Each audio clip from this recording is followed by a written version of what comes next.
Entonces comencemos directamente. Anotamos acá para no olvidarlo. Fundamento de fe. Primero hace falta una figura central que representa simbólicamente ¿a quién? A Adán. Muy bien. Segundo, una ofrenda que representa el mandamiento. Sí, tener fe en la palabra de Dios, o sea, representa fe en el mandamiento. Y tercero, un periodo de tiempo.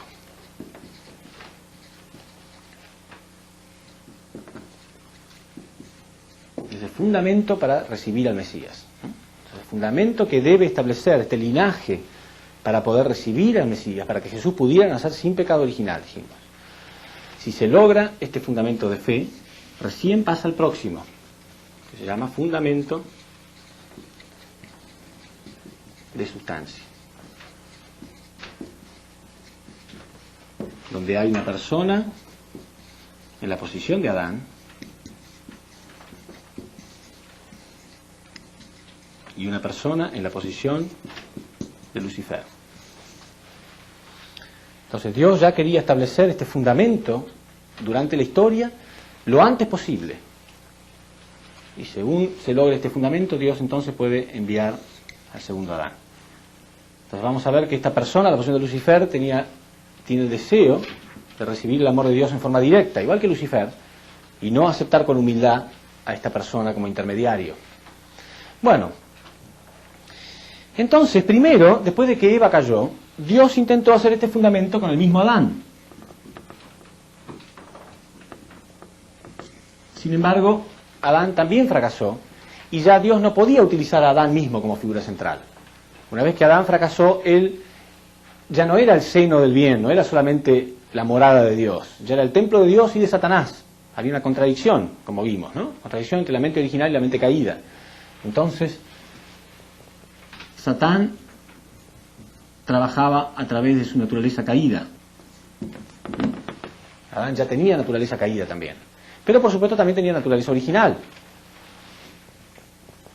a través de la cual Dios podía trabajar. Como Dios ya no podía utilizar a esta figura central, repito, como Dios no podía utilizar a Adán, entonces la Biblia dice que Dios le dio dos hijos a Adán y Eva, Caín y Abel. Entonces, simbólicamente, Caín y Abel están representando a Adán. Caín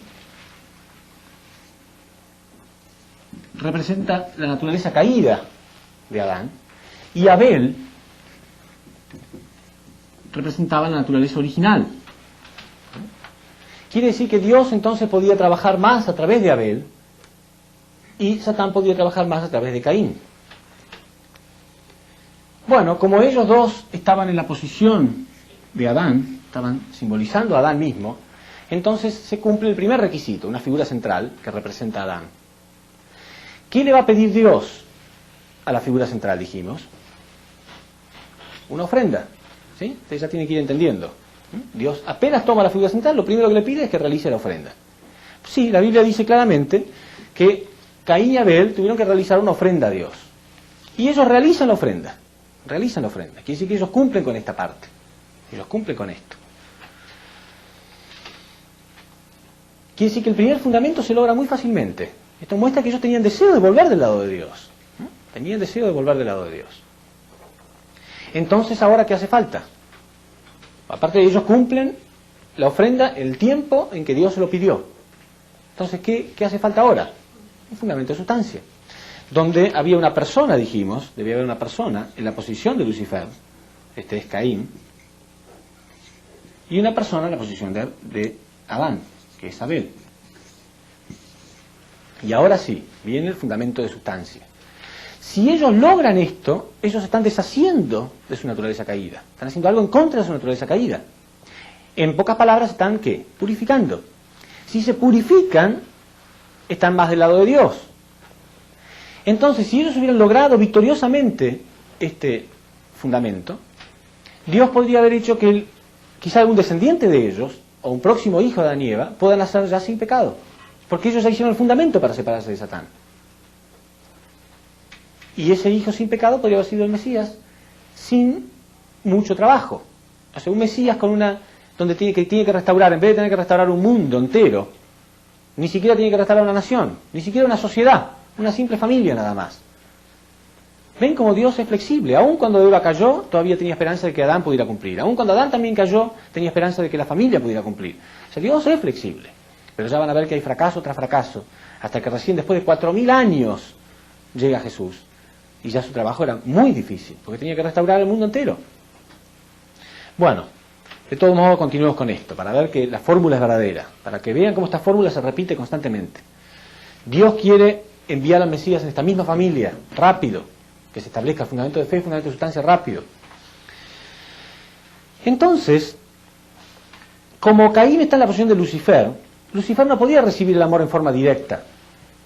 Entonces la Biblia dice que Dios acepta la ofrenda de Abel, pero rechaza la ofrenda de Caín. Recuerdan que ambos hicieron una ofrenda, ¿no es cierto? Pero Dios rechaza la ofrenda de Caín. ¿Por qué? ¿Por qué Dios rechaza la ofrenda de Caín? Es una pregunta que teólogos se han hecho durante miles de años. ¿Por qué? ¿Por qué Dios hace esto? Porque Él tenía que restaurar el sentimiento de Lucifer. Si Dios protege su naturaleza caída, nunca la restaura. Entonces muchas veces nosotros como hombres caídos queremos que alguien venga y nos acaricie el monstruito que tenemos adentro. ¿Sí? Pero en lugar de eso a veces viene alguien en el nombre de Dios y nos dice, vos tenés que cambiar tal punto. Y ya no nos gusta nada, ya estamos, los ojos nos ponen, ¿no? Pero si uno realmente quiere solucionar su problema, realmente quiere curarse, entonces su corazón está agradecido de recibir esto. Entonces, tomar el punto de vista de Dios, ¿qué significa? ¿Dios rechazó mi ofrenda? Yo no entiendo por qué, pero por algo lo habrá hecho. Nada más, por algo lo habrá hecho, porque Dios es Dios y Dios me ama y Dios lo sabe todo. Yo ya sabré más tarde por qué Él lo hizo. No necesito reclamar una explicación ahora mismo. ¿Quién soy yo como hombre caído para decir a Dios, no, ¿por qué? ¿Por qué me pasa esto? A ver, yo quiero saber ya mismo por qué me está pasando eso. Esa actitud arrogante frente a Dios hace que Dios no pueda recibirnos. Entonces, Caín no entendía, obviamente, Dios sabía, él no va a entender ahora por qué yo le rechazo la ofrenda. Pero aún así, él debe tomar el punto de vista mío. Entonces, Caín sintió lo mismo que Lucifer. Celos, envidia, se sintió rechazado, sin valor. Comenzó a sentir envidia de la posición de Abel, igual que Lucifer sentía envidia de la posición de Adán. Y uno puede pensar, bueno, pobre Caín, a lo mejor él no sabía lo que tenía que hacer, ¿sí? Porque la Biblia dice que al final fue tan grande los celos que él al final hizo exactamente lo mismo que Lucifer. Lucifer mató a Adán espiritualmente, porque lo apartó de la fuente de vida, que es Dios. Bueno, Caín mató a Abel, dice la Biblia. Y como nosotros somos Caín también, porque estamos en la posición esa todos, todo ser humano tiene algún modo que pasar por esa prueba, tendemos a justificar, ¿no? Y decir, bueno, pobre Caín, ¿no? Después de todo, ¿qué sabía él lo que tenía que hacer? Pero él sabía perfectamente, porque la Biblia dice claramente que Dios le advirtió. Fíjense lo que Dios le dijo en Génesis capítulo 6, versículo 4. Dios le dijo así. Perdón, al revés, capítulo 4, versículo 6 en adelante. Dice, Dios le dijo a Caín, ¿por qué andas irritado? ¿Y por qué se ha abatido tu rostro? ¿No es cierto que si obras bien podrás alzarlo? Mas si no obras bien, a la puerta está el pecado acechando como fiera que te codicia, a quien tienes que vencer. Muy claro le dijo Dios. ¿Ustedes creen que este mensaje era para Caín solamente? Toda la humanidad tiene que pasar por la misma prueba. Toda la humanidad está en la posición de Caín. Por eso Jesús, que estaba en la posición de Abel, dijo, yo soy la verdad, el camino y la vida, y nadie va a llegar al Padre si no es a través de mí. Fíjense, Lucifer no puede llegar a Dios si no es a través de Adán. Debe recibir el amor de Dios a través de Adán. Caín tiene que recibir el amor de Dios a través de Abel, y hacer su ofrenda a través de Abel. Por eso Jesús, en la posición de Abel, o en la posición de Adán, dijo, yo soy la verdad, el camino y la vida, y nadie llega al Padre si no es a través de mí. Quiere decir entonces que nosotros estamos todos en la posición de Caín, y el Mesías en la posición de Abel. Entonces, ¿este mensaje que acabamos de leer era para Caín nada más, o es para cada uno de nosotros? Quiere decir que Dios nos dice en nuestra mente original, cuidado, ¿es verdad o no que hay una alarma? Cuando estamos resentidos, amargados, estamos por hacer algo malo, vengarnos de alguien, ¿no hay una alarma dentro de nosotros? Algo que nos dice, no hagas eso. Y Dios le advirtió a Caín, ¿por qué estás abatido? ¿Por qué has abatido tu rostro? ¿No es cierto que si obras bien podrás alzarlo? Pero si no obras bien, el pecado está a la puerta como fiera que te codicia. O sea, Satanás quería verse identificado en él. El pecado está a la puerta como fiera que te codicia, a quien tú tienes que vencer, no otro. Dios no puede hacer nada. Ya esa es la parte de responsabilidad humana. Dios no puede hacerlo. Dios ya hizo todo el resto. Ahora nosotros tenemos que vencer esa parte. ¿Qué hizo Caín con el mensaje de Dios? Lo arrojó. Lo mismo que hizo Adán y Eva con el mandamiento, ¿no? Olvidó este mensaje y terminó asesinando a Abel. Entonces él reafirmó más que él era como Lucifer. Era el estilo perfecto, como di el ejemplo del cuadro. El estilo era indiscutible. Dios no podía decir, no, este es hijo mío, es como yo. Satán lo reclama, mira, es exactamente igual que yo, es mi reflejo, es mi hijo, yo me lo llevo conmigo. Entonces, la naturaleza caída y el poder de Satanás se reafirmó más. Este era el primer crimen de la historia. Hoy las circunstancias pueden modernizarse, como dije antes, pueden cambiar un poco, pero el sentimiento interno es el mismo. No es a lo mejor una ofrenda que le estamos haciendo a Dios, o a algún animal o algo, no, a lo mejor es otra cosa. Es igual una ofrenda, pero es una ofrenda a lo mejor más moderna. ¿Sí? A lo mejor un día tenemos que, no sé, regalarle a alguien una computadora en vez de hacer una ofrenda. Pero es lo mismo, es el mismo sentimiento. El sentimiento no ha cambiado nunca en la historia humana, es exactamente el mismo. Los celos, la envidia, el resentimiento, no tomar el punto de vista de Dios, no sentir la identidad como hijos de Dios, es exactamente el mismo sentimiento. ¿Quién lo va a hacer por nosotros? ¿Hay alguien que pueda hacer el fundamento de fe y de sustancia por mí? Ojalá. Yo pagaría todo lo que tengo, que lo haga por mí. Pero aún le pague 10 millones de dólares, no puedo. Si no lo hago, yo voy al infierno. Yo soy reclamado por Satanás. No importa lo que diga, lo que hable, lo que llore, yo voy, ya está. Pero si yo lo hago, si yo tomo responsabilidad por mi propia vida, y aunque nadie lo esté haciendo, porque a veces a nuestro alrededor la gente no lo está haciendo, pero yo tomo responsabilidad de tomar el punto de vista de Dios.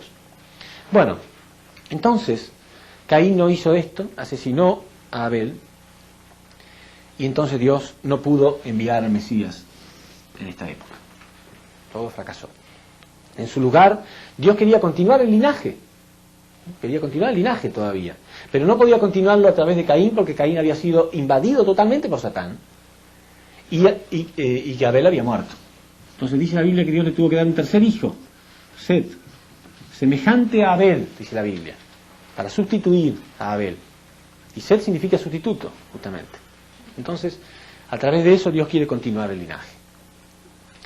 Pero los principios que Dios utiliza, o el principio que Dios utiliza para restaurar al hombre, el principio de la restauración, es un poquito más complejo. Entonces hay ciertos elementos que yo los voy a ir introduciendo poco a poco, si no se hace muy complejo, ¿sí?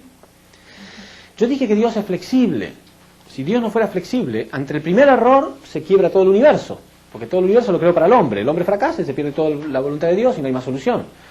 Entonces Dios tiene siempre alguna posibilidad de salvarnos. Entonces acá les voy a enseñar un nuevo concepto, que es el concepto de indemnización.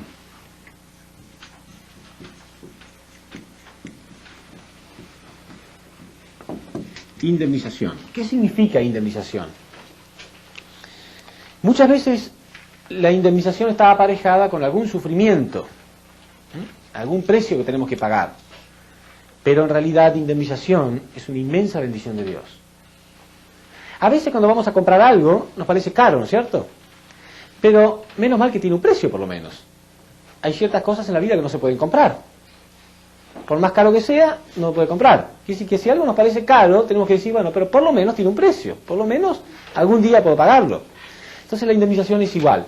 La indemnización es la condición que una persona realiza después de un fracaso para recuperar la posición perdida. Por lo menos hay un precio. Si Dios fuera inflexible, perdiste tu posición al infierno eterno. Como muchos cristianos creen, ¿no? Pecó al infierno eterno. ¿Cómo eterno? El Padre puede castigar a su Hijo eternamente. ¿Saben lo que significa la palabra eterno? Es un poco demasiado. sea que Dios nunca jamás lo va a perdonar. No, hay un precio. Por supuesto, en la medida que el pecado fue más y más grande, el precio puede ser muy costoso y muy duro para pagar, pero por lo menos hay un precio. En síntesis, indemnización significa aquello que la persona hace después de haber fracasado para recuperar su posición perdida. Por ejemplo, cuando una persona nace, no hizo nada bueno ni malo todavía, ¿sí? Entonces, en forma personal, esto es una balanza, ¿no? En forma personal, está como de igual a igual. De algún modo Dios tiene derecho porque Él lo creó y Él tiene naturaleza original, pero Satán tiene derecho porque Él nace con pecado original. Entonces, digamos que de este lado están las cosas que Satán pesa y de este lado están las cosas que Dios pesa. Si yo realizo una obra mala, estoy inclinando la balanza del lado satánico. ¿Entiendes? Todas las obras malas que nosotros hemos hecho desde que nacimos son fundamentos para que Satán me reclame más y más. Pero indemnización es la condición que se realiza para equilibrar de nuevo la balanza y aún para inclinarla del lado de Dios, para que Dios pueda reclamarme. Cuando la balanza está igual, no le servimos ni a Dios ni a Satán. Los dos tienen que ponernos a prueba para ver de qué lado nos inclinamos. Cuando realizamos una obra buena, aunque sea un poco, ya Dios empieza a reclamarnos. Si ustedes están acá escuchando el principio divino, no es por casualidad, porque no existe la casualidad. Hay algún fundamento que han realizado ustedes o sus antepasados, aunque sea mínimo, aunque sea de levantarse la mañana y decir, bueno, yo hoy voy a ir allá. Quizá Dios quiere decirme algo. Aunque sea eso nada más. Ya es alguna condición, algún precio que pagaron, a lo mejor dominaron su cuerpo, a lo mejor podrían haber ido al cine en vez de venir a escuchar esto, pero hicieron algún fundamento determinado y la persona, por esa razón, Dios puede empezar a trabajar. Por supuesto, uno puede determinarse a hacer realmente una ofrenda verdadera, una indemnización sustancial y concreta para que Dios realmente pueda tomarlo. Bueno, después de que Caín mató a Abel, la balanza realmente se inclinó del lado satánico.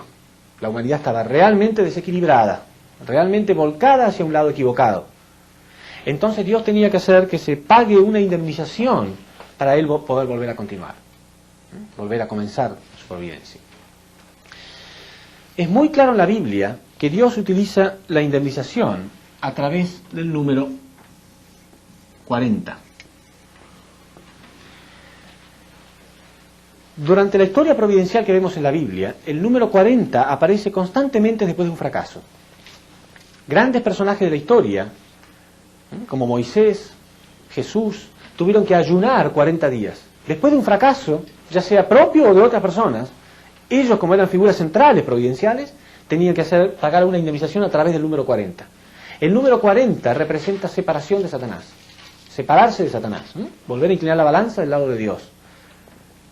Cuando el pueblo de Israel fracasó, Moisés tuvo que ayunar 40 días. Volvieron a fracasar, otra vez tuvo que ayunar 40 días. Cuando Juan el Bautista fracasó, Jesús tuvo que ayunar 40 días. El número 40 aparece muchísimas veces en la Biblia. Pero a veces, si la indemnización es muy grande y el fracaso fue muy grande, por ejemplo de una nación entera, tiene que ser un múltiplo de 40. A veces en vez de 40 es 400, 10 veces 40. ¿Sí? Bueno, ¿por qué el número 40 representa la separación de Satán? Porque el ideal de Dios está dado a través del fundamento de 4 posiciones. ¿Sí? La primera bendición era mente y cuerpo centralizado en Dios. La segunda era hombre y mujer centralizado en Dios. Bueno. La tercera era la humanidad y la creación centralizada en Dios. ¿Sí? Entonces, el fundamento de 4 posiciones representa el ideal de Dios. Y el número 10 representa la perfección. Entonces, 4 por 10, 40. Por eso el número 40 representa separación de Satán. ¿Se entiende? Porque el ideal de Dios está representado a través del número 4. Y el número 10 representa la perfección. Entonces 4 por 10, 40. Entonces Dios utiliza, podría haber utilizado cualquier otra cosa, pero Dios tiene que utilizar algún patrón determinado para que se aplique siempre. Después de que Caín asesinó a Abel, dijimos, la balanza se inclinó realmente del lado satánico. Entonces, Dios no podía seguir trabajando. Dios no podía continuar como si nada hubiera ocurrido.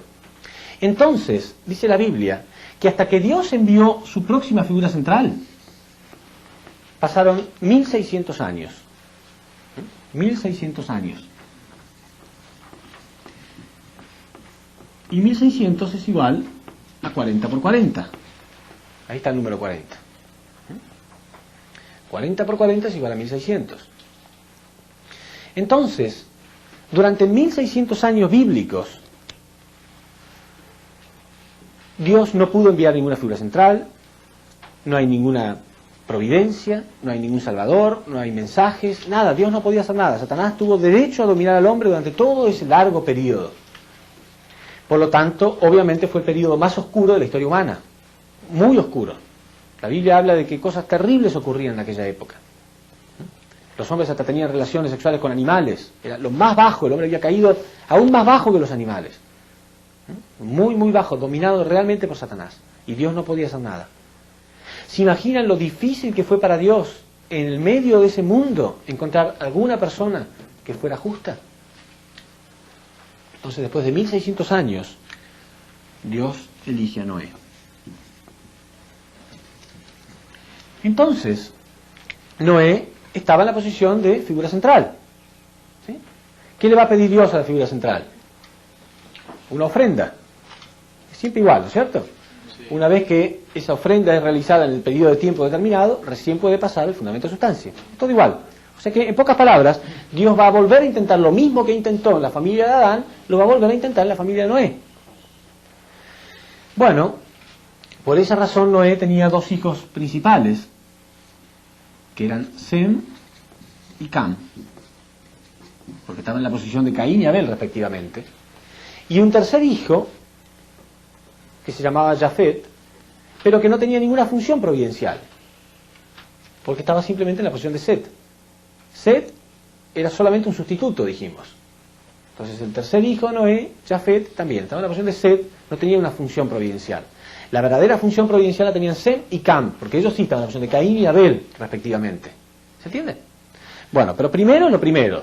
Primero, Noé tenía que realizar una ofrenda. Primero el fundamento de fe.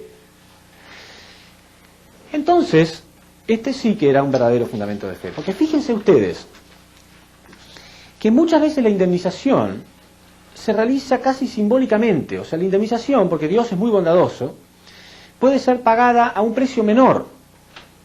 Fíjense, Caín y Abel tuvieron que hacer una simple ofrenda nada más. Muy rápido hicieron un fundamento de fe. Pero debido a que ellos habían fracasado en el fundamento de fe, ahora el fundamento de fe en esta etapa tenía que ser mucho más sustancial, mucho más concreto. ¿Sí? O sea, la ofrenda tenía que ser mucho más grande. Por dos razones. Primero, porque había fracasado anteriormente. O sea, porque anteriormente fue tomado por Satanás. Lo hicieron correcto, pero Satanás lo invadió. Y segundo, porque estamos en la segunda etapa. Este es el primer intento de Dios, este es el segundo intento de Dios. Y ustedes saben que la segunda etapa fue la etapa donde Satanás logró hacer caer a Adán y Eva. ¿Recuerdan? Entonces en la segunda etapa fue donde se produjo la caída. Y esta está representando la segunda etapa.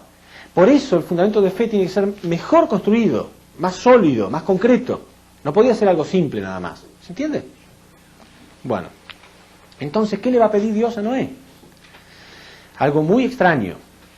Desde el punto de vista lógico, y esto es una buena enseñanza para cada uno de nosotros. No esperen que todo lo que venga de Dios sea lógico desde nuestro punto de vista. Porque somos nosotros los que tenemos que tomar el punto de vista de Él, no Él el nuestro.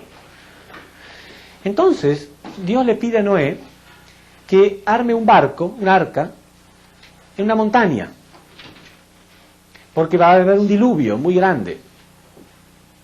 Y que ese barco, esa arca, está representando a la creación entera. Por esa razón, el arca estaba dividida en 3 pisos, porque representa la etapa de formación, crecimiento y perfeccionamiento.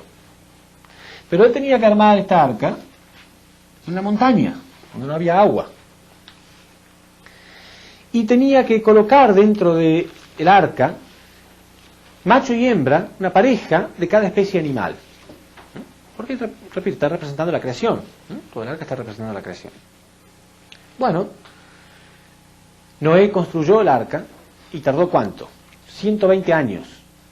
O sea, también acá el número 40. 40, 40 y 40. Era bien concreta esta vez. Bien concreto el fundamento de fe que él tenía que establecer. Y Dios le dijo que iba a enviar un diluvio donde todo lo demás iba a morir, pero si él construía el arca como él le pedía, él y su familia se podían salvar. ¿Y cuánto tiempo duró el diluvio? También 40 días y 40 noches. ¿Ven? O sea, otra vez el número 40. No es casual, está constantemente repetido en la historia bíblica. Bueno, Noé realiza esto, él hace correctamente esto. ¿Creen que fue fácil? No, no fue fácil. Aún la familia de Noé, y esto también es un mensaje muy importante para nosotros. ¿Cómo piensan ustedes, por ejemplo, que sentía la mujer de Noé? Un marido que dice que recibió una revelación y que está ahí trabajando, haciendo un barco en un lugar donde ni agua hay, poniendo animales adentro después, diciendo que va a llover fuerte. ¿Qué significa esto para nuestra propia vida? Es muy importante. Esto significa que cuando nosotros fuimos tocados por Dios, nosotros entendemos. El vecino quizá no entiende, yo entiendo. Mi hermana a lo mejor no entiende, mi mujer a lo mejor no entiende, mi madre a lo mejor no entiende, mi padre no entiende, pero yo entiendo, yo fui tocado. O sea, Dios le dio la revelación a Noé, no a la mujer de Noé, no a los hijos, a él le dio. ¿Creen que los demás estaban felices de la revelación que él dice tener? No, él se comprendía perfectamente, pero los demás no lo comprendían. Entonces, muchas veces en la historia ha pasado lo mismo. ¿Ustedes creen que cuando grandes personajes en la historia fueron tocados, los primeros discípulos de Jesús fueron tocados, todos sus familiares estaban felices? ¿Felices de que fueran con él? No. Porque ellos habían sido tocados, pero los demás no comprendían lo que estaba pasando. Entonces, en la familia de Noé había mucho conflicto de que él se dedicara durante tantos años a construir un arca y abandonar a su familia. Y ya vamos a ver que ese conflicto se refleja después en la providencia de Dios. Bueno, él termina victoriosamente la construcción del arca y efectivamente Dios envía un diluvio de 40 días y 40 noches para terminar con el mal, para terminar con todo el mal.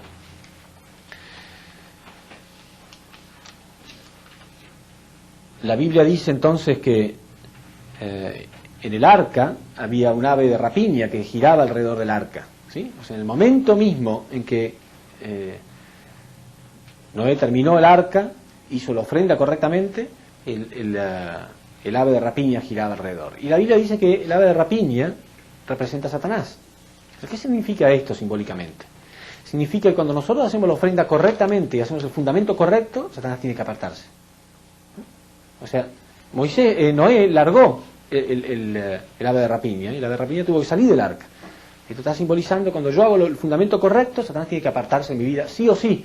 No tiene que tener temor. No tiene que tener miedo que él a lo mejor diga, bueno, pero aún cuando hiciste el fundamento yo no me voy nada. No.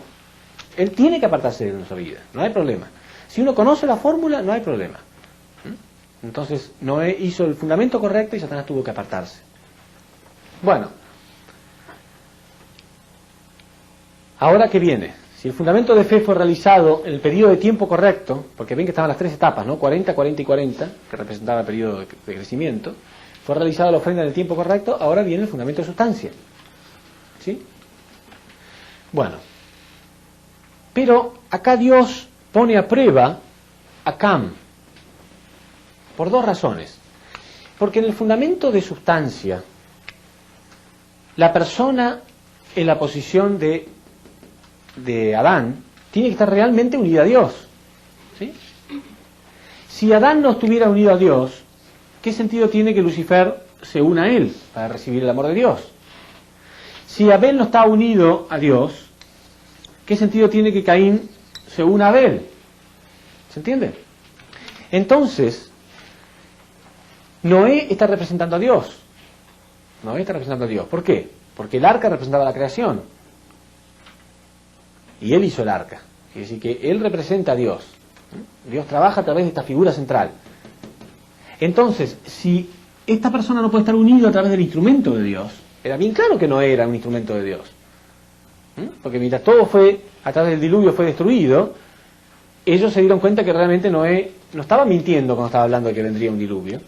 Es decir, que ellos sabían que realmente era un instrumento de Dios. Entonces Dios necesitaba que este fundamento de unidad se realizara correctamente. Es decir, en pocas palabras, este personaje que es responsable de cumplir con el fundamento de sustancia no puede introducirse en la providencia sin ningún fundamento. Tiene que tener fundamento propio para introducirse en la providencia. Acá Abel había hecho la ofrenda, por eso no tenía que hacer otra cosa. Pero él no había hecho nada todavía, la ofrenda la hizo Noé. Entonces él tenía que hacer su propio fundamento de unidad con su figura central. Unidad más allá de la lógica humana, unidad de corazón. ¿Se entiende? Entonces, dice la Biblia que después del diluvio, Noé establece una viña y una tienda, y un día toma del vino, la viña, y se queda, se alcoholiza, se emborracha, y se queda dormido dentro de la tienda desnudo. Y ahí Cam lo ve. Pero piensen ustedes, él sabía que realmente Dios amaba a Noé, y que su padre era un instrumento de Dios, y que él había salvado su vida por la fe que él tenía. Cuando uno ama mucho a una persona, ¿no trata de justificarlo de algún modo? Eso que él hizo no fue nada malo, él no pecó en contra de nadie, él estaba privado en su propia tienda, ¿cuál es el problema? Pero si uno quiere hallar escándalo, lo puede encontrar. Por eso Jesús decía, yo soy la verdad, el camino y la vida, y nadie llega al Padre si no es a través de mí. Y dichoso el que no haya escándalo en mí. No dijo dichoso yo, no dijo porque va a ser más cómodo para mí, dijo dichoso él si no haya escándalo en mí. ¿Por qué? Porque él se tiene que unir a mí. Porque yo soy la verdad, el camino y la vida, no hay otra solución. Y si él haya escándalo en mí, no se va a poder unir a mí. Pero él buscó escándalo. ¿Por qué? Si él podía haber justificado a su padre fácilmente, tenía muchos ejemplos ya de que su padre era un instrumento de Dios. ¿Por qué buscó la pajita en el ojo ajeno? Porque Jesús decía, no buscar la pajita en el ojo ajeno, más vale sacarte la viga que tienes en tu ojo. Él tenía mucha naturaleza caída, pero ahí estaba buscando algún defecto en su padre. ¿Por qué? Bueno, siempre el hijo que está en la posición de Caín es el hijo mayor. ¿Sí? El hijo mayor está en la posición de Caín. ¿Por qué? Porque Lucifer fue creado primero. ¿Sí? Y Adán fue creado después. Entonces el primer hijo está en la posición de Lucifer. En esta etapa de la providencia. Después vamos a ver que eso cambia, pero en esta etapa de la providencia. Entonces él era el hijo menor. El hijo menor generalmente está más cerca de su madre, ¿no es cierto? La madre lo mima un poco más. Y la madre era la que estaba negativa realmente con Noé. ¿Es lógico o no? La madre estaba mal. Su esposo había estado ahí trabajando durante años y años y años abandonando a su familia. Y ella no había recibido ninguna revelación. A ella no le inspiraba que Noé dijera que estaba haciendo la voluntad de Dios. Entonces ella transmitió esto con Cam. Entonces primero Cam tenía que realizar un fundamento propio de unidad de la figura central. Tenía que tener derecho para estar introducido en la providencia. Y segundo, porque Dios sabía. Dios ve todo. Dios sabía que no había unidad ahí. Entonces él lo puso a prueba para que él realmente se arrepienta y realmente pudiera unirse a Noé. ¿Entiende? Que haga su propio fundamento de unidad. Si no, Dios no podía continuar la providencia. Cuando Dios ve que no estamos muy unidos a la figura central, Dios hace alguna providencia para que nosotros nos unamos o no continuemos. No podemos continuar así. Tenemos que hacer algo. Bueno, Cam fracasó por completo. Cuando vio a su padre desnudo, comenzó a multiplicar el mal, mandó a su hermano Sem a taparlo caminando de espalda, que ni lo mire, y multiplicó el mal, con Sem, con Jafet, etc. Se escandalizó y criticó a su padre. Cuando Noé se despertó y se enteró de lo que él había hecho, dijo, maldito seas Canaán, o sea, el hijo de Cam, porque tus descendientes serán esclavizados y perseguidos por los descendientes de tu hermano. Serán los sirvientes de los descendientes de tu hermano. ¿Sí? Bueno, entonces ya había ahí una clara separación y un claro fracaso de Cam. Entonces, el fundamento de sustancia nunca se pudo llevar a cabo. El fundamento de sustancia nunca se pudo llevar a cabo. ¿Por qué? Porque fracasó ya acá la unidad de la figura central. Entonces, otra vez Dios perdió la posibilidad de enviar al Mesías en esta época. detrás de esto ustedes tienen que observar también la frustración de Dios. La frustración de Dios. Dios quiere estar angustiado, queriendo salvar al hombre, y ve como el hombre es constantemente engañado por Satán, muy fácilmente. Satán engañó a Cam, a pesar de que él estaba en la posición de Abel. Se supone que él debería ser más satánico, pero aún la persona que estaba en la posición de Abel fracasó. Entonces, la Biblia dice que pasan 400 años, otra vez el número 40 ahí, múltiplo de 40 después de este fracaso, hasta que Dios puede enviar a la próxima figura central, que era Abraham. Otra vez se perdió este periodo. Pero fíjense, ahora estamos en la tercera etapa, ¿sí? Cuando ustedes observan las 3 etapas de crecimiento, Adán y Eva, repito, cayeron en estas 2 etapas. Quiere decir que Satán dominó la etapa 1 y la etapa 2, pero nunca pudo dominar la etapa número 3. ¿Sí? En la primera etapa el fundamento de fe fue victorioso, ¿verdad? En la segunda etapa el fundamento de fe también fue victorioso. Entonces ya estaba en la tercera etapa del fundamento de fe. Lo que fracasaba era el fundamento de sustancia. Este fundamento de Caín y Abel, pero el de fe no. La ofrenda le hicieron bien Caín y Abel. La ofrenda le hizo bien Noé. Entonces ahora es la tercera etapa. Y debido a que estaba en la tercera etapa, etapa que Satán nunca había dominado todavía, entonces Dios podía volver a hacer que la ofrenda sea sencilla, simple. Dios trata de hacerlo lo más simple posible. Las cosas se complican cuando fracasamos. Entonces la ofrenda simple que Dios le va a pedir a Abraham ahora es también representando las 3 etapas de formación, crecimiento y perfeccionamiento. Dios le pide a Abraham que él simplemente tiene que tomar una novilla, una cabra y una paloma, ponerlas en un altar, dividirlas en 2 y ofrecérselas a Dios. Muy sencillo. ¿Por qué dividirlas en 2? Las ofrendas del Antiguo Testamento siempre eran divididas en 2, porque esto está representando la separación del bien y el mal, la separación de Caín y Abel, ¿no? La separación entre el bien y el mal. Si no, una ofrenda no podía ser pura, Satán podía reclamar también, ¿no? Pero entonces era como separar el bien del mal. Bueno, pero acá también hay, como siempre, una invasión satánica, y Satán también trata de hacer que el hombre falle. Porque la tendencia del hombre caído es pensar que si algo es sencillo, a lo mejor no es tan importante. Abraham en realidad lo que estaba teniendo acá era una gran bendición de Dios. Dios le estaba dando la posibilidad de realizar algo sumamente importante para la providencia, pero en forma fácil. Pero tan fácil lo vio que pensó que a lo mejor no era tan importante. ¿Nos pasa lo mismo a veces? No hace falta escuchar una voz del cielo o, no sé, algo grave para tomar conciencia de que Dios está esperándonos. Puede ser algo sencillo y bien hecho, con un buen corazón. Por ejemplo, personas religiosas hacen ayunos, ¿no? ¿Qué es más valioso, un ayuno de 7 días o un ayuno de 1 día? Bueno, algunos piensan de 7 días, no necesariamente. Un ayuno de 7 días mal hecho, no con un corazón realmente puro, a lo mejor tiene menos valor que un ayuno de 1 día realmente hecho con un corazón 100% puro. No importa tanto la parte externa de la ofrenda, sino el valor interno o el corazón interno con el que uno lo hace. Bueno, Abraham, dice la Biblia que él tomó la novilla y la ofreció, dividió la novilla en 2, tomó la cabra e hizo lo mismo, pero en la última parte de la ofrenda, él se quedó dormido. Se fue a dormir, quizá pensando que más tarde lo iba a realizar. Pero en realidad, si Dios nos pide algo, debe ser respetado, ¿qué? El periodo de tiempo. Aparte, estas 3 etapas estaban representando también simbólicamente el periodo de crecimiento. Pero no, él lo dejó para más tarde, pensando que no era muy importante. Se quedó dormido. Y cuando se despertó, Satanás había tomado la ofrenda. Simbólicamente dice la Biblia que había un ave de rapiña que estaba tomando toda la ofrenda. No solamente lo que él no había separado, sino toda la ofrenda. ¿Qué significa eso? Que una ofrenda mal hecha es peor que no hacer nada. Satanás puede tomar todo, puede reclamar todo. Entonces, Abraham, que tenía la posibilidad de realizar la tercera ofrenda, el tercer fundamento de fe, de un modo sencillo, él fracasa.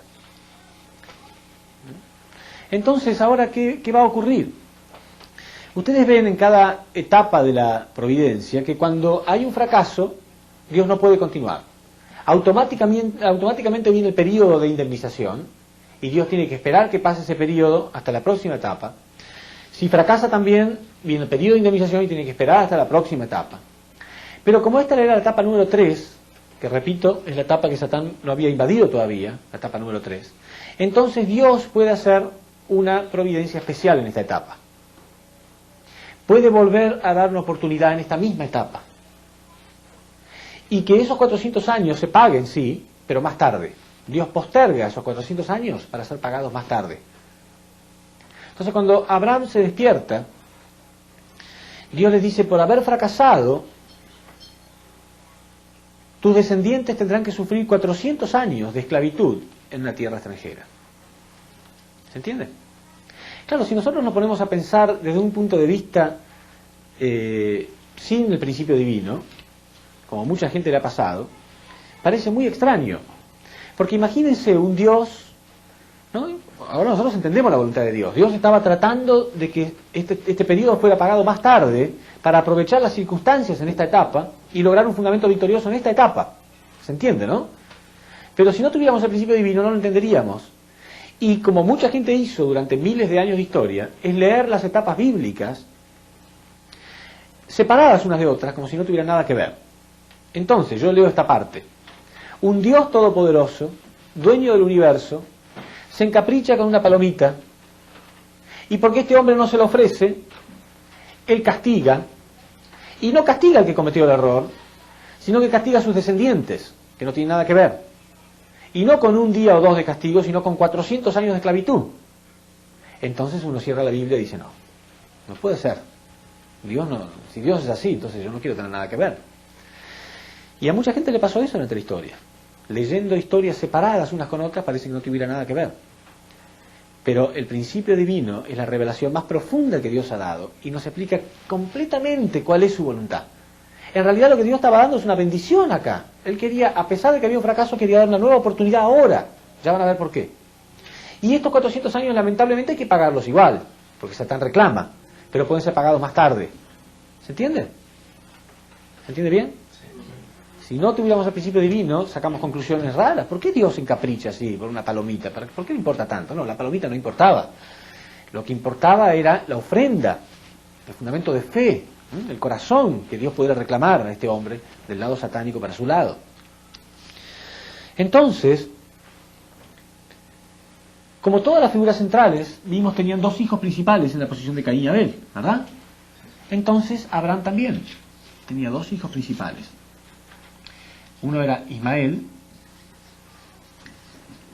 y el otro era Isaac.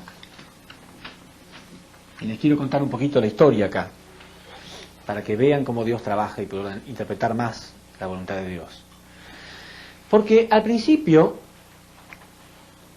la esposa de Abraham, Sara, no tenía posibilidades de tener hijos, era estéril.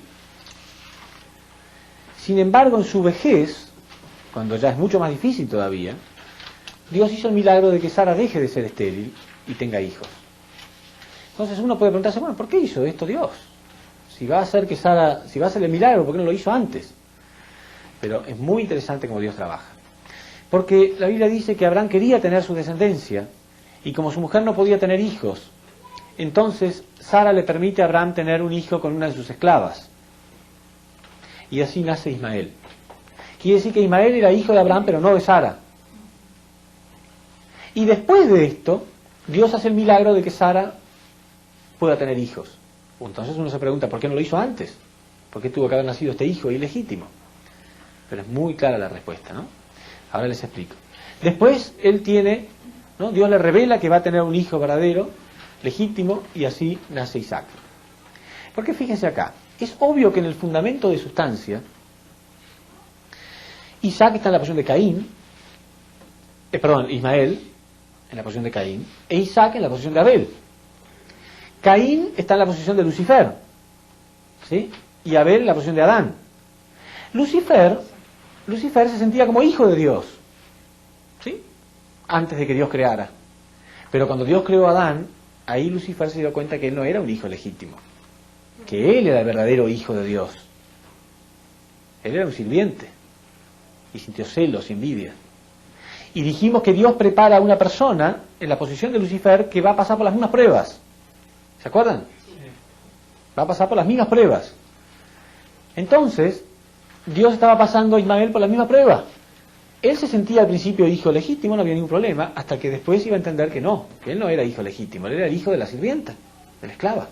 Él era el hijo legítimo. O sea, Dios estaba preparando todo para que él sienta celos, envidia, todo. Y uno piensa, ¿por qué Dios hace eso? Bueno, ya lo explicamos, porque la naturaleza caída ya está dentro de nosotros. Pero Dios provoca cosas para que salgan, para que podamos restaurarla. O sea, ese monstruito que yo les hablaba antes, que tenemos todos adentro, ¿lo vamos a eliminar haciéndolo, disimulándolo, acariciándolo? A veces lo acariciamos, no queremos que nadie lo moleste, ¿sí? No, tiene que ser molestado. Y cuando sale, es ahí donde podemos cortarle la cabeza al Satanás que tenemos todos adentro, ¿no? Entonces, Dios estaba preparando este fundamento de sustancia muy claro acá. Muy claro estaba preparando el fundamento de sustancia. Sin embargo, ese fundamento de sustancia no se pudo llevar a cabo. ¿Por qué? Porque nunca se puede llevar a cabo el fundamento de sustancia si no se llevó a cabo victoriosamente el fundamento de fe primero. Y el fundamento de fe había fracasado. Abraham fracasó. Entonces, este fundamento de sustancia quedó suspendido en la historia. Nunca se restauró. Y cuando nosotros no restauramos algo, ¿qué pasa? Nuestros descendientes lo heredan. Nuestros descendientes heredan el mismo problema. ¿Quiénes son los descendientes de Isaac? Los israelitas. ¿Y los descendientes de Ismael? Los árabes. Y por eso ustedes saben que los árabes y los israelitas tienen mucho problema de Caín y Abel, muchos conflictos, no se pueden amar fácilmente. Más bien se odian en realidad. ¿Por qué? Porque quedó suspendido ahí. Entonces, sin embargo, Dios quería continuar la providencia en esta misma etapa, a ver si podía hacer algo. ¿Por qué? ¿Por qué Dios quería continuarlo acá y no continuar simplemente más adelante? Porque acá existía la oportunidad de Dios de restaurar esta unidad. ¿Se acuerdan que acá se había roto la unidad? Bueno, acá era muy diferente y Dios sabía esto. Fíjense qué inteligente que es Dios. Porque Abraham, o sea, Dios hizo dos cosas al mismo tiempo. Al hacer que Sara sea estéril, Él logró este fundamento de Caín y Abel, preparar este fundamento de Caín y Abel. Pero también Él logró que Abraham deseara tener un hijo más que nada en el mundo. Abraham realmente quería tener un hijo más que nada en el mundo, porque su mujer era estéril. Y tanto lo añoró, lo tuvo recién en su vejez. ¿No piensan que Abraham amaba a ese hijo más que a sí mismo? Y el amor es una acción de dar y recibir, ¿no? Por lo tanto, Isaac amaba a Abraham mucho, mucho. Entonces van a ver que ellos restauran este fracaso acá. Acá había mucha unidad y Dios sabía eso. Por eso, a pesar del fracaso de Abraham, Dios quiere volver a intentarlo en esta familia para no perder este fundamento de unidad. Entonces, sin embargo, Abraham ya había fracasado. ¿Qué puede hacer Dios ahora? Ese fundamento de fe, que iba a ser muy sencillo, había fracasado. Ahora tenía que restaurarse con un fundamento de fe mucho más difícil. Si la Biblia dice que Dios le pide a Abraham ahora que la ofrenda tiene que ser su propio hijo. Tiene que sacrificar a su propio hijo. Para Abraham era más fácil morir él y no matar a su precioso hijo. Pero tenía que hacerlo. Entonces, Abraham, que se convierte en el padre de la fe, el padre de la fe, para los judíos, para los cristianos, para los musulmanes, él es el padre de la fe. Él realmente decide que esta vez no va a fracasar. Y toma a su hijo y lo lleva a un lugar diciéndole que iban a hacer una ofrenda. No se sabe exactamente la edad que tenía Isaac en ese momento, porque la Biblia no lo menciona, pero era chico. Pero no tan chico, porque dice la Biblia que él cargaba los leños para hacer el altar. Cargó los leños durante mucho tiempo, o sea que no era tan pequeño. Bueno, cuando llegan al lugar, cuando están yendo hacia el lugar, Isaac le pregunta a Abraham, bueno, pero ¿qué es lo que vamos a ofrecer? ¿Dónde está la ofrenda que vamos a hacer?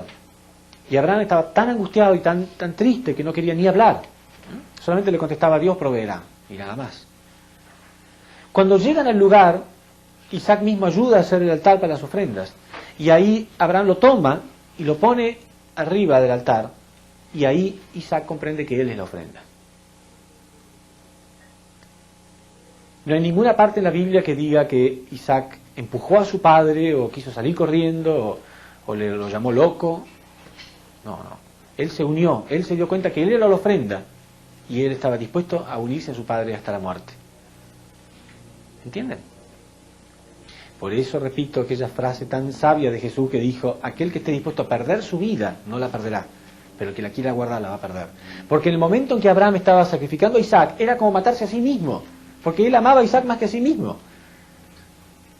Y por esa actitud de Abraham de estar dispuesto a sacrificar a su hijo y de Isaac de estar dispuesto a morir, Dios pudo enviar un ángel que tomó la mano de Abraham y le dijo, está bien, no hace falta. Ahora sí que Dios puede confiar en vos. Ahora sí. Antes no, porque había fracasado, pero ahora sí. Que siquiera como si la ofrenda hubiera estado hecha. ¿Se entiende? Ahora, piensen ustedes y vean ustedes la diferencia inmensa. Porque hay gente que es como Cam, hay gente que es como Isaac, hay gente que es como Abraham, hay gente que es como Caín, ¿no? Cada uno de nosotros va a estar en la providencia en una posición determinada. Fíjense esta persona. Él tiene una figura central que es victoriosa o fracasada. Muy victoriosa. Muy victorioso, un instrumento de Dios muy claro, pero está ahí buscándole defectos. Repito, por eso Jesús decía, dichoso el que no haya escándalo en mí. Pero él tenía una figura central que había fracasado. Él sí podía haber tenido la excusa de decir, ¿por qué voy a morir yo? ¿Yo tengo que morir porque vos fracasaste? No, vos tenés que morir, ¿por qué yo? Pero él no dijo nada. Eso, él teniendo la figura central que había cometido un pequeño error, él lo disimuló. Lo disimuló, trató de disimularlo. Por amor. Cuando no hay amor tratamos de encontrar cualquier pequeño defecto y de agrandarlo. Pero cuando hay amor, aún un gran error tratamos de disminuirlo y de resolverlo nosotros, de hacerlo nosotros en lugar de la persona que fracasó. Isaac en realidad había visto a su padre que siempre vivía una vida de fe.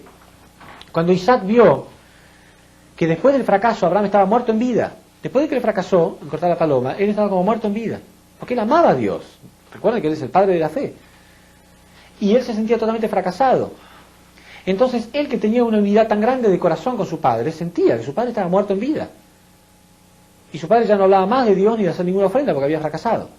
Cuando de nuevo oyó hablar de que se iba a realizar una ofrenda, él quiso apoyar a su padre, estaba contento de que su padre volviera a tener alguna esperanza, algún deseo de hacer algo por Dios. Cuando se dio cuenta que él era la ofrenda, aún así él no quería desilusionar a su padre. ¿Entienden esa clase de corazón tan unido? Bueno, pero ya Abraham había fracasado en realidad, no podía ser la figura central. Entonces Isaac, por esa clase de condición que realizó, él se pone en la posición de figura central. Dios puede poner ahora a Isaac en la posición de figura central, ¿entienden? Porque en el momento que él está dispuesto a sacrificar a Isaac, es como morir él mismo. Ahí simbólicamente Abraham muere. Pero por la unidad de corazón, Isaac resucita. Está dispuesto a morir, pero porque se unió, el que esté dispuesto a morir no va a morir, decía Jesús. Entonces, por esa razón, él está en la posición de Abraham resucitado. ¿Entienden? Él es como si hubiera muerto y él representa a Abraham resucitado. Entonces, él ahora está en la posición de figura central. ¿Entienden? Y la Biblia dice que toman ahí un carnero y lo ofrecen juntos. Así que el fundamento de fe ya se realiza entre ellos dos. Ellos dos realizaron el fundamento de fe, victoriosamente. Ahora falta ¿qué? Fundamento de sustancia. Y para el fundamento de sustancia tiene que haber dos hijos principales, Caín y Abel, en la posición de Caín y Abel. Entonces, Isaac tiene dos hijos, mellizos, Esaú y Jacob. El fundamento de fe ya está realizado, solamente falta el fundamento de sustancia.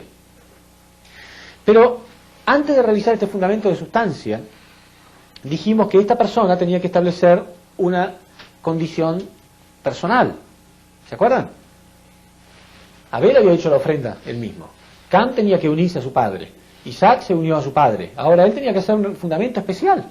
tenía que ser su propio fundamento. ¿Qué es lo que Dios quería ahora? Aprovechar que está en la tercera etapa. Dios quería que el hijo menor recuperara la primogenitura. ¿Qué significa la primogenitura? O sea, pasar a la posición de hijo mayor. El hijo mayor siempre está en la posición de Caín.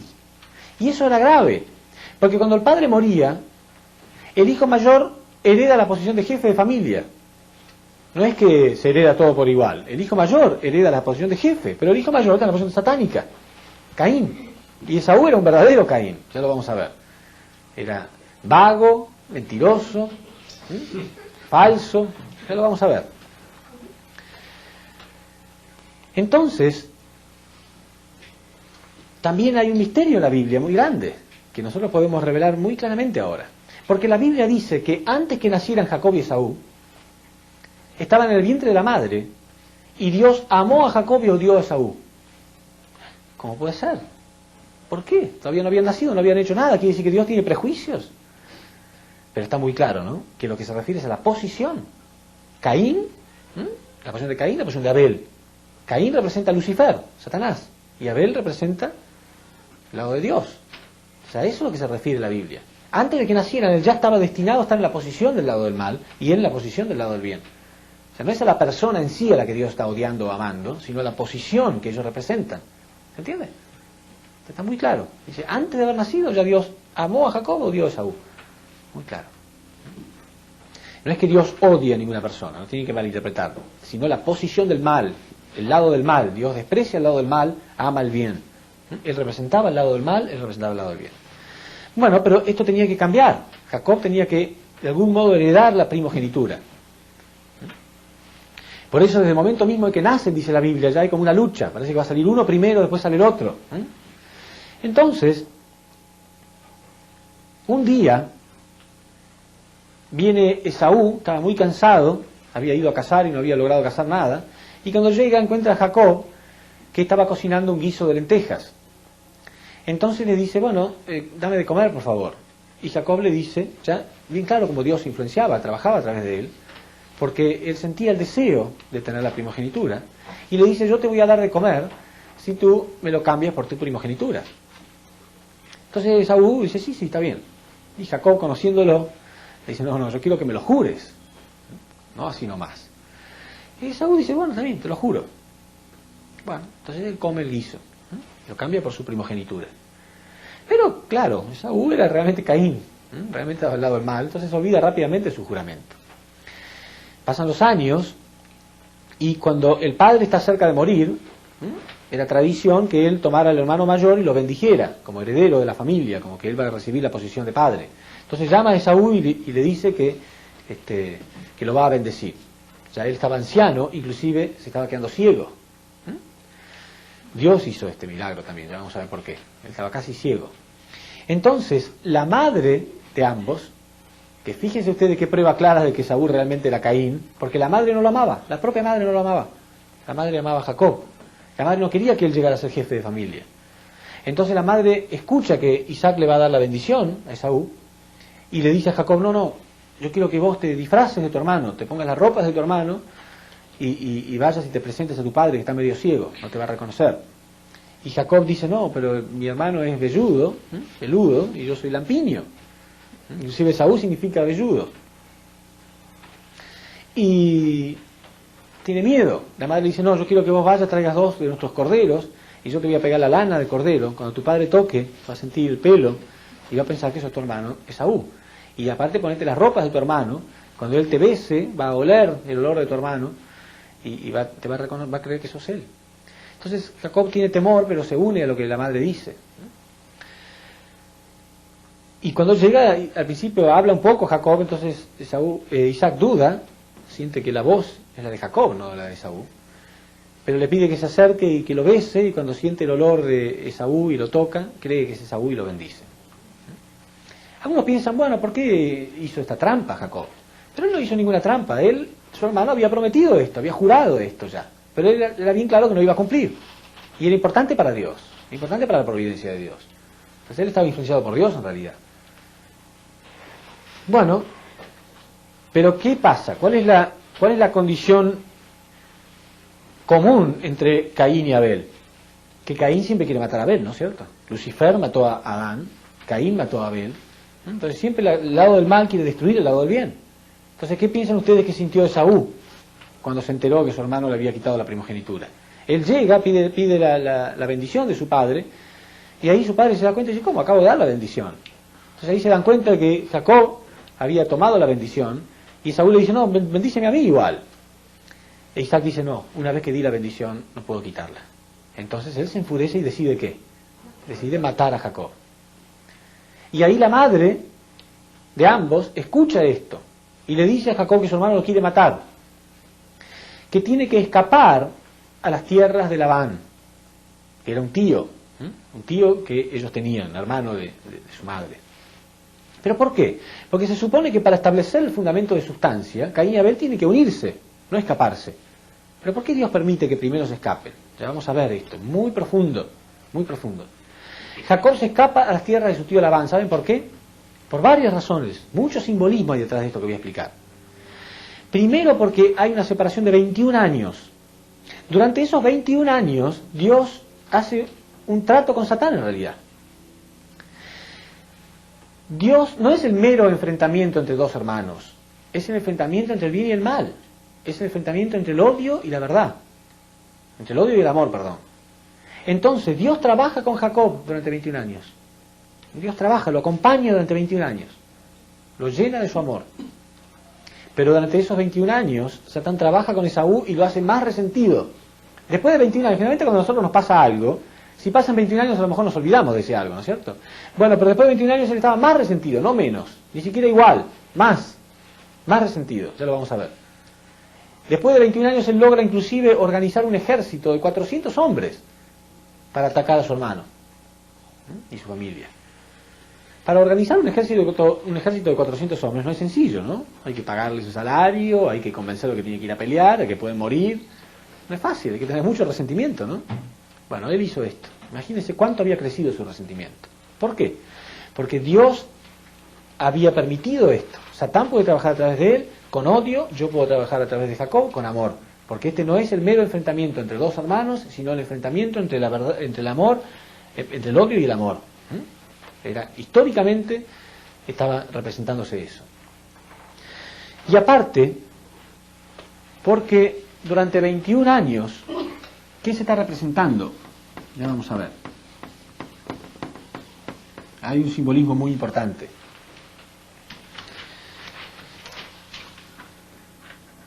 Cuando Jacob llega a la casa de su tío Labán,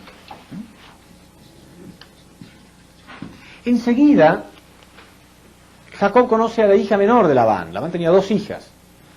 Y él conoce a la hija menor y se enamora enseguida. Entonces le pide la mano de su hija a Labán. Y Labán era un tirano, aprovechador, explotador. Entonces le dice a Jacob, bueno, yo te voy a dar la mano de mi hija si trabajas 7 años gratis para mí. Entonces Jacob amaba tanto a la hija menor de Labán que decide, bueno, está bien, yo voy a trabajar estos 7 años gratis. Cuando terminan estos 7 años, Jacob es engañado por Labán, y Labán, en vez de darle la hija menor, le da la mayor, con la excusa de que es una tradición de esos lugares, de que no se puede casar la menor mientras la mayor permanezca soltera. Una pregunta muy elemental es, ¿por qué no se lo dijo antes? Bueno, porque él quería que trabajara otros 7 años gratis. Le dijo, pero no te preocupes, todo tiene solución. Si trabajas otros 7 años gratis para mí, yo te voy a dar a la hija que vos querés. Otros 7 años. ¿Pero qué representa todo esto? Bueno, después de que son pagados esos 14 años, Jacob hace un trato con Labán. Le dice, bueno, ahora yo voy a continuar trabajando para vos sin cobrarte nada. Lo único que yo quiero es quedarme con las ovejas, porque ellos criaban ovejas, que tengan manchas. Las que son puramente blancas son para Labán, son para vos. Pero las que tengan alguna mancha son para mí. Y Labán creyó ver la oportunidad de aprovecharse de nuevo de su sobrino, porque casi ninguna oveja tenía manchas. Pero dice la Biblia que él tenía un sistema para hacer que se reproduzcan las ovejas que él quería. Él clavaba unas estacas en el piso y cuando las ovejas estaban pastando, ¿no?, rozaban contra las estacas y se excitaban sexualmente y se multiplicaban. Yo no creo que ese sistema funcione mucho. Es más un milagro de Dios. Dios hizo el milagro que se multiplicaran las que Él quería. Eso muestra cómo cuando estamos del lado de Dios, Dios puede bendecirnos todo lo que Él quiere. No se tiene que preocupar por cosas económicas. Cuando Dios quiere, Él nos bendice. A unas personas más geniales los negocios le van mal cuando hicieron mal fundamento. Y a unas personas más simples las cosas le van muy bien cuando Dios quiere. Entonces Dios quería que le vaya bien. Bueno, el punto es que se multiplicaban las ovejas que Él quería. Entonces después Labán vio que las ovejas con manchas se habían multiplicado mucho. Y le dijo a Jacob, bueno, vamos a hacer un trato. La próxima vez vamos a cambiar. Yo me quedo con las que tengan manchas negras y tú te quedas con las que son blancas. Y Jacob siempre muy bueno, siempre al lado de Abel. Siempre bueno, siempre decía que sí a todo. Bueno, cómo no. Pero él hizo que se multiplicaran, cambió las estacas, hizo que se multiplicaran las ovejas blancas. Entonces, otra vez él quedó con todo. Entonces Labán vino de nuevo y dijo, mira, vamos a volver como era el trato original mejor. Yo me voy a quedar con las que tengan de nuevo las blancas y vos te quedás con las manchas negras. Bueno, cómo no, y él volvió a cambiar las estacas y otra vez, y así 10 veces ocurrió. Durante 7 años. ¿Qué quiere decir esto? Las 3 etapas de formación, crecimiento y perfeccionamiento que siempre mencionamos, iban a ser para Adán y Eva, cuando ellos tenían que crecer, iban a ser de 7, 7 y 7 años. O sea, Adán y Eva tendrían que haber llegado a la perfección en 21 años aproximadamente. Entonces, ¿qué representan estos 7, 7 y 7 años? Obviamente, Labán está representando a Satán. ¿Sí? Mientras estemos acá, estos 2 periodos que representan las 2 etapas que Satán invadió. Satán invadió la etapa número 1 y la etapa número 2, ¿sí? Pero nunca invadió la etapa número 3. ¿Se entiende? Entonces, mientras estemos en estas 2 etapas, significa que Satán puede dominarlos, porque Labán dominó durante esos 14 años. Pero en cuanto él cruzó la tercera etapa, significa que salió del dominio satánico. Entonces Dios pudo bendecirlo por completo. E inclusive él logró vencer a Satán. ¿Se entiende? Quiere decir que cuando el hombre logre cruzar esa tercera etapa, entonces él puede apartarse de Satanás. Satanás no puede dominarlo más. ¿Y cuándo cruzamos esa tercera etapa? Con la bendición de Cristo. Cuando nos injertamos en el linaje de Cristo no tenemos más pecado original. Entonces solamente ahí estamos fuera de ese dominio y Dios puede bendecirnos. Si no, no. ¿Se entiende bien? Bueno, esa era la razón por la cual Dios permitió que Esaú y Jacob se separaran por 21 años. Pero otra de las razones, como ya mencioné, era porque Dios quería preparar a Jacob con un corazón perfecto durante 21 años. Cuando terminaron estos 21 años, Jacob había logrado crecer mucho espiritualmente, ¿no? Fue muy humilde, trabajó y Dios lo acompañó. Entonces él sentía la compañía de Dios, estaba bien. Y inclusive extrañaba a su hermano. Pero su hermano, en realidad, su resentimiento había crecido todavía. Entonces Jacob decide volver a su tierra. Y cuando él está volviendo a su tierra, se encuentra que su hermano había organizado un ejército de 400 hombres para asesinarlo. O sea, repito, este es el enfrentamiento entre el odio y el amor. No simplemente el enfrentamiento entre 2 personas, el enfrentamiento entre Satán y Dios mismo. Satán apostaba que el odio es más poderoso. Dios apostaba que el amor es más poderoso. Entonces, Jacob, con un corazón inmenso, él se entera de esto. Entonces envía a las 2 hijas de Labán, que eran sus esposas, y las riquezas que él había conseguido durante estos 21 años de trabajo, o durante los últimos 7 años en realidad, pero eran muchas riquezas, y dice que se las den todos a su hermano Esaú. Y que le digan este mensaje, que todas estas cosas son de parte de su siervo para mi señor. Lo llamó mi señor. Entonces, Esaú estaba tan sorprendido con todo esto. Y detrás de toda esta riqueza llega Jacob.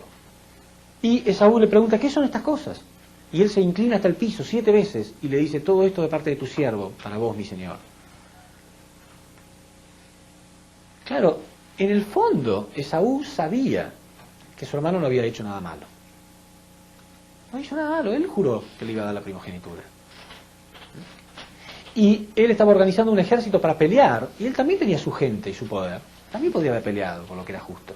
Pero en vez de pelear, él le está dando todo, y lo está llamando mi Señor.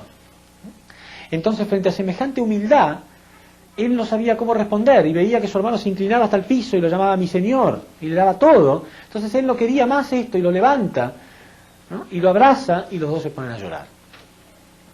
Quiere decir que el amor de Jacob logró derretir el resentimiento de Esaú. Por eso más tarde Jesús enseña la importancia del amor a Caín, la importancia del amor al enemigo. ¿No? Solamente el amor puede destruir, derretir el resentimiento. Entonces, esto era la primera victoria del lado de Dios en toda la historia. La primera victoria del lado de Dios en toda la historia de la humanidad. Fue la primera vez que Dios tenía una victoria, que Satán no había podido invadir. Y por esa razón, si ustedes leen la Biblia, cada vez que Dios se manifiesta a partir de ese momento, dice: yo soy el Dios de Abraham, Isaac y Jacob. Porque entre Abraham y Isaac hicieron por primera victorioso fundamento de fe, y Jacob fundamento de sustancia. Entonces era la primera victoria del lado de Dios. Por eso cada vez que Dios se manifiesta, aún en el Nuevo Testamento está escrito, dice: yo soy el Dios de Abraham, Isaac y Jacob. Mucha gente se ha preguntado, ¿por qué no dice el Dios de Noé o el Dios de Abel? Pero no, es el Dios de Abraham, Isaac y Jacob, estos tres. Porque es la primera victoria que Dios puede lograr en toda su providencia. Entonces Dios está muy orgulloso de estas tres personas. Y de estas tres personas, de este linaje, nace Jesús. Es la purificación de ese linaje que yo estaba mencionando. ¿Se entiende? Jesús no es un hombre cualquiera que nace de un linaje cualquiera. Tiene que ser una persona que haya restaurado la naturaleza caída. ¿Se entiende? Entonces, para restaurar nuestra naturaleza caída, hay un conflicto de Caín y Abel personal también. Cada uno de nosotros tiene un Caín y Abel a nivel individual. Tenemos una mente caída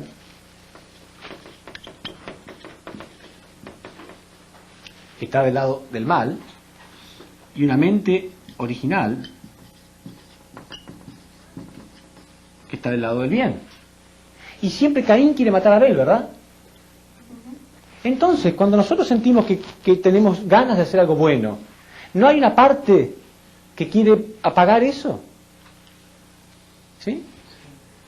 Cuando, en cualquier cosa, ¿no? A veces vamos por la calle y vemos a una persona pobre y nuestra mente original nos dice: bueno, quiero darle algo, ¿no? Y la mente caída dice: no, guárdatelo. Después vas a almorzar y comes un poco mejor. ¿Sí o no? Siempre hay esa contradicción, ¿o no? Una parte buena que nos impulsa a hacer el bien, pero la otra parte quiere matar a eso, matar a la voz de la conciencia. ¿Cuándo una persona se vuelve buena o mala? ¿Quién de ustedes es Caín y quién es Abel? ¿Quién lo decide? ¿Otra persona? No, esto lo decide. Si al final que triunfa la mente caída, naturalmente ustedes están en la posición de Caín. Si ustedes logran vencer y la mente original es la que gana, ustedes automáticamente están al lado del bien. Pero esta lucha ustedes tienen que ser conscientes. No puede haber nada bueno que ustedes quieran hacer sin que tengan esta lucha. Si no tienen esa lucha, seguramente no es muy bueno, ni es muy importante. Cada cosa que ustedes quieran hacer, van a sentir esta lucha de la mente caída que dice: no lo hagas nada. Pero deben dominar esto. No deben permitir que su Caín mate a su Abel. Este es fundamento de fe y de sustancia a nivel individual. Después viene a nivel familiar. Entonces ustedes ya están en la posición de Abel para su familia. Y a lo mejor algún hermano en la posición de Caín. Pero ustedes están en la posición de Abel porque ustedes primero tuvieron esta lucha personal. Entonces, a nivel individual, ¿quién fue el primero que tuvo victoria? Jacob también. Porque él obviamente tuvo esta lucha. Piensen. Si a veces a nosotros nos cuesta dar algo a un pobre en la calle, ¿cuánto más le habrá costado a Jacob darle 21 años de trabajo a este hermano que era vago y mentiroso? ¿Entienden? Él no merecía nada en realidad, Esaú.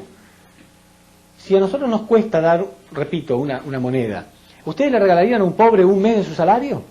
Difícil, ¿no? ¿Y un año? ¿Y 10 años? Bueno, él le regaló 21 años. Todo lo que tenía se lo dio. 21 años de esclavitud casi. ¿Entienden? ¿No creen que su mente caída quedó destruida? Él destruyó su mente caída y su mente original brilló. Por eso él estaba en la posición de Abel. Y por eso recién pudo ganar a su hermano Caín. Entonces es sumamente importante sumamente importante que podamos entender cómo se restaura eso. Bueno, entonces, el fundamento de fe y fundamento de sustancia tiene que realizarse primero a nivel individual. Ahí tuvo victoria Jacob. Después a nivel familiar. Pero después tiene que ser a nivel nacional y después a nivel mundial. Individual, familiar, nacional, mundial. En cada nivel tiene que ser establecido. ¿Se entiende? Bueno, él logró a nivel individual y a nivel familiar. Ahora hacía falta a nivel nacional. ¿Qué significa? Que hay, en vez de haber una persona en la posición de Caín, hay una nación. Esta era la nación de Israel. ¿Sí? Y una persona en la posición de Abel, que era Moisés. No vamos a dar esta parte de la conferencia ahora, pero también hubo mucho conflicto para que Israel se pudiera unir a Moisés. Al final se unieron.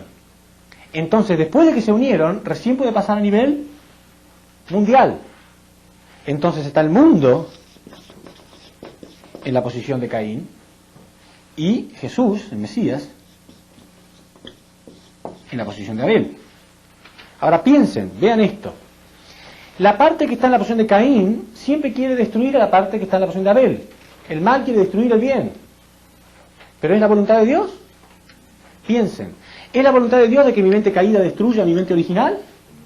¿Era la voluntad de Dios de que Lucifer matara a Adán? ¿Era la voluntad de Dios de que Caín asesinara a Abel?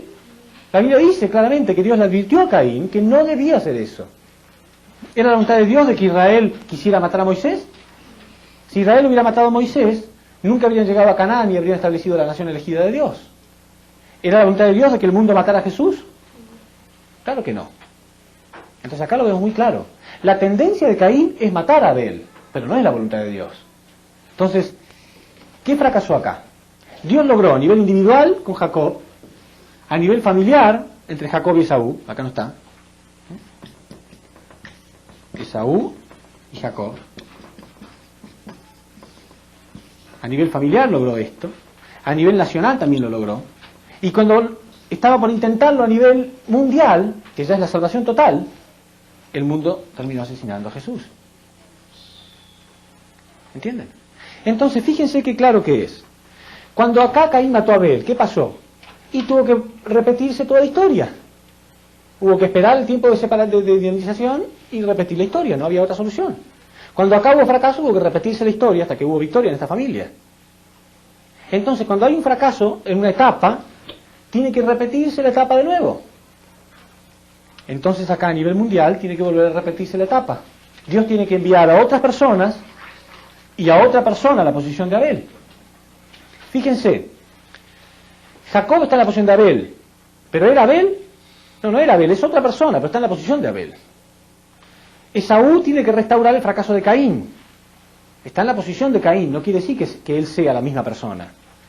Del mismo modo, entonces, tiene que venir alguien en la posición de Jesús y otras personas del mundo en la posición de la gente de aquella época que restaure el fracaso de aquella época. No es el mismo Jesús el que va a venir, tiene que ser otra persona en su misma posición que restaure eso y que la gente pueda unirse. Si viene el Mesías de nuevo y la humanidad termina asesinándolo, otra vez Dios volverá a intentarlo, tendrá que volver a intentarlo hasta que se logre. Acá Dios lo tuvo que intentar 3 veces hasta que se logró a nivel familiar. Con Moisés también hubo 3 cursos hasta que se logró una unidad. ¿Y acá qué vamos a hacer con el Mesías? ¿También vamos a tener que esperar 3 veces? ¿O podemos tener victoria en realidad? Tenemos que tener victoria. Pero todo comienza acá. En realidad todo comienza acá, a nivel individual. La lucha entre la mente caída y la mente original. Si podemos vencer esta lucha, entonces a nivel familiar podemos lograrlo, a nivel nacional, a nivel mundial podemos lograrlo. Entonces, las enseñanzas que podemos sacar de acá es que en esta lucha de Jacob y Esaú nos damos cuenta que sí, Caín no tiene que matar a Abel, pero Abel puede ayudar a ser amado.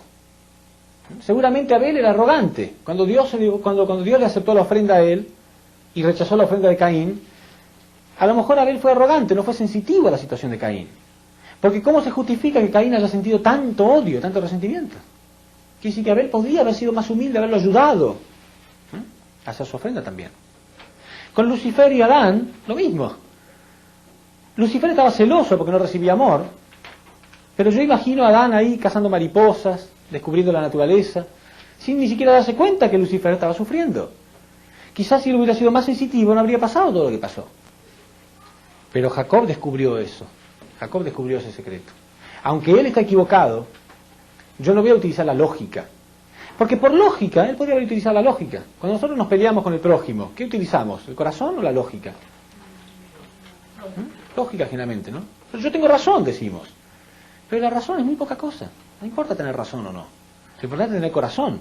Él tenía razón, porque su hermano se había comido el guiso, había jurado que le iba a dar la primogenitura, pero él no utilizó la lógica. Él lo amó. Aunque él tenía razón, lo amó igual. ¿Por qué nosotros le damos una prioridad tan alta a la lógica y a la razón? ¿Por qué pensamos que tener razón significa todo? Porque en realidad la Biblia dice que Lucifer es el arcángel del intelecto, o sea, que la serpiente era el ser más astuto que Dios había creado. El intelecto. Había 3 arcángeles. Uno representaba la emoción, el otro el intelecto y el otro la voluntad. Emoción, intelecto y voluntad. Él representaba el intelecto.